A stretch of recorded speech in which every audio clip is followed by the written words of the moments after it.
All right, so we've motivated ourselves to sit down and do the work. We're not getting distracted. We're doing the Pomodoro technique. But do we listen to music or not? And that is the age-old question, isn't it? Basically, what the evidence shows, and I'm going to do like a proper YouTube video on this in a while, but I'll give you a heads up. What the evidence shows is that music with lyrics is probably the worst, because the idea is that the lyrics, if they've got words in them, they interfere with our working memory and the phonological loop, which is sort of the kind of random access memory, sort of the function within our working memory that processes words. And if you've got lyrics in the background or in your ears, and you're trying to read words at the same time, that will cause interference, and that's going to be bad. So music with lyrics is generally considered a bad thing when you're trying to study.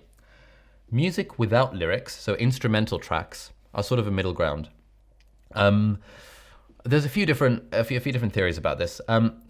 Working in absolute silence is probably the most optimal, because working in absolute silence means that we're not going to get distracted by the music, firstly. And there's this effect in memory, which is that if you're studying for something like an exam in a similar environment to when you actually take the exam, then your performance is going to be increased. So for example, when we take exams, usually we're in a very quiet room, surrounded by the rustling of papers and the sounds of people writing and the occasional cough, but not much else going on. There's certainly no background music, unless you're in like the Senate House in Cambridge and there's someone busking outside the door.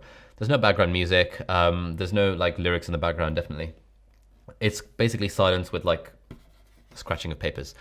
So basically the sort of sound environment that you would get in a library. And they've done some studies where they've compared people who learn like a series of words underwater, then they do better when they're tested underwater, compared to people who learn it on land, and then they do better when they're tested on land. But if you learn words on land and you're tested underwater, or you learn them underwater and you're tested on land, then your performance gets reduced. And the idea behind that is that our brain somehow has this association with this sort of environment that you're in when you learn something. And the best way to recall the information is to mimic the environment as best as you can. That tells us that probably working in silence is the best thing. However, what I do, and what most of my friends do, is that we usually work or study to instrumental music. So I've got a playlist on Spotify called Study With Me, which has got like instrumental playlists from film soundtracks and TV shows and video games and like Planet Earth, and a bit of classical music in there, a little bit of, piano covers of pop songs. It's like 1,000 different songs, like all sorts of variety, but they're all instrumental with no lyrics. And I find that that's really nice because, yes, I recognize that music is probably slightly distracting, and probably if I worked in complete silence, I might give myself a slight edge in terms of performance.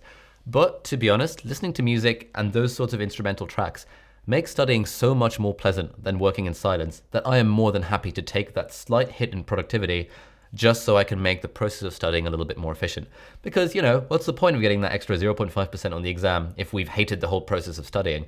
Whereas if we can enjoy the process of studying, I'd much rather have a fun year studying at university and get a very slightly reduced mark in the exam rather than not enjoy studying and get a slightly higher mark. I mean, it just kind of depends on priorities. But it means that when I'm studying, the way that I focus is by having, for example, the Lord of the Rings soundtrack in my ears while I'm working. And it's also quite nice because sometimes it gets to bits where I recognize the song and I can sort of breathe for a minute. I can allow myself to get distracted while listening to Concerning Hobbits by Howard Shore, or while listening to Light of the Seven from the Game of Thrones soundtrack or whatever. And I can be like, oh yeah. Or like if like a really nice bit in Harry Potter, like, the Christmas bit of Harry Potter, the got a bit of a sore throat. If the Christmas bit in Harry Potter comes up, then I feel like a little spring in my step, even though I'm just kind of sitting there, and it just makes working more fun.